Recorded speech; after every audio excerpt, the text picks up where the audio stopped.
présente ce couteau d'influence amérindienne que j'ai appelé Fox and Bone. Alors Fox en référence à la fourrure de renard qui est apposée sur l'étui, et Bone en référence au manche qui est constitué d'un os. Alors commençons directement par ce couteau.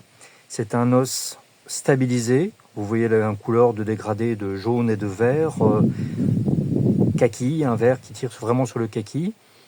Ce couteau mesure 27 cm de longueur, un petit peu moins de 15 cm, mais ça fait les 15 cm avec la garde. Ici, vous avez 38 mm du dos jusqu'au tranchant. Et l'épaisseur, vous avez une épaisseur ici de 4 mm au ricasso, enfin quasiment sur toute la longueur, sauf sur la pointe, bien évidemment.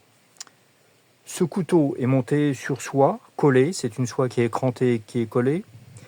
Sous la ligature, vous avez un morceau d'ébène noir et vous avez ce manche en os stabilisé. Alors c'est un os, c'est un tibia de koudou, dont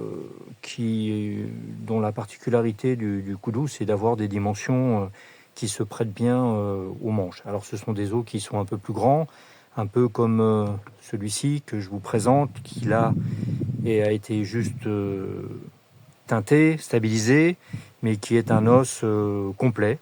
Vous voyez ces condyles, vous voyez l'autre bout qui constitue plus un plateau. Donc c'est avec ce genre d'os que l'on peut réaliser ce manche. Le couteau est fait et l'acier de la lame, c'est du C70, un acier que j'utilise assez souvent pour les couteaux qui n'ont pas forcément de grosses contraintes à outdoor. Ici, c'est un couteau qui est d'influence amérindienne, qui est un couteau dont on va prêter particulièrement attention. Donc ce n'est pas un couteau de bushcraft qui va encaisser énormément de contraintes. C'est un couteau qui est destiné autant à un port esthétique, à une décoration, que véritablement pour être utilisé. Il est néanmoins parfaitement utilisable pour ceux qui le souhaitent. Passons un instant à l'étui. Alors un étui qui, comme à l'accoutumée, est réalisé avec un cuir pleine fleur de 3 mm d'épaisseur que je vais chercher en tannerie. Il est cousu avec un martyr rigide sur toute sa longueur, riveté en ses extrémités pour renforcer la couture et éviter qu'à la pénétration du couteau dans l'étui, il n'y ait de pression sur la couture. Sur cet étui, j'ai mis une petite décoration ou des décorations. Alors tout d'abord, une pointe de flèche en silex qui est collée et ligaturée sur une rondelle de cuivre. Ici, vous voyez sur tout le pourtour une rondelle de cuivre qui est maintenue par un lacet cuir qui le fixe sur du rawhide. Alors le rawhide, c'est ce cuir cru que vous retrouvez sur ce couteau. C'est la raison pour laquelle j'ai mis cet autre couteau en décoration ici pour la présentation. C'est un cuir qui n'est pas tanné, qui est cru, qui a juste été écharné. On a retiré tout ce qui était poil et chair, et le cuir n'est pas tanné, il est donc très brut. Alors en étant très brut, il a une couleur claire, couleur je dirais proche de couleur crème, et ce qui me permet de mettre toutes les teintes. Ici, vous avez une teinte très légère, qui est avec des reflets légèrement cuivre pour rappeler la coupelle de cuivre et qui contraste avec une teinte ici que je fais sur l'autre couteau d'une façon beaucoup plus foncée.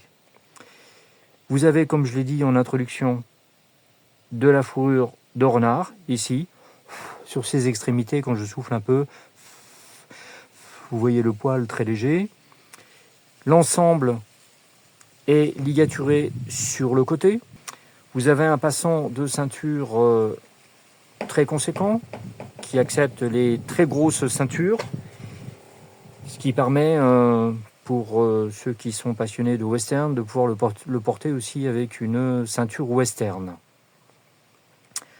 Le couteau rentre dans son étui profondément. Alors comme d'habitude, on le présente à la verticale comme si vous l'aviez à la ceinture.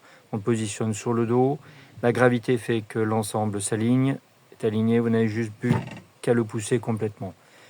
Vous voyez donc que ce couteau rentre profondément dans l'étui. Vous avez juste le condyle de l'os qui ressort, qui vous permet une saisie, et ainsi le couteau est bien protégé dans son étui. Pour le sortir, assez facile, il n'y a pas de grosses contraintes. Néanmoins, lorsque vous prenez le couteau, vous sentez qu'il bouge un tout petit peu. Vous voyez, il y a un tout petit peu de jeu, mais vu que l'étui maintient la préhension sur l'ensemble du manche, vous avez un maintien qui est quand même très sécurisant. Donc voici pour ce couteau Fox & Bone.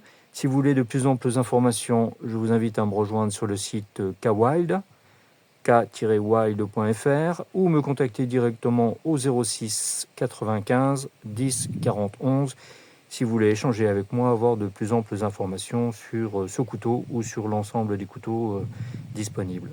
Je vous remercie, je vous dis à bientôt.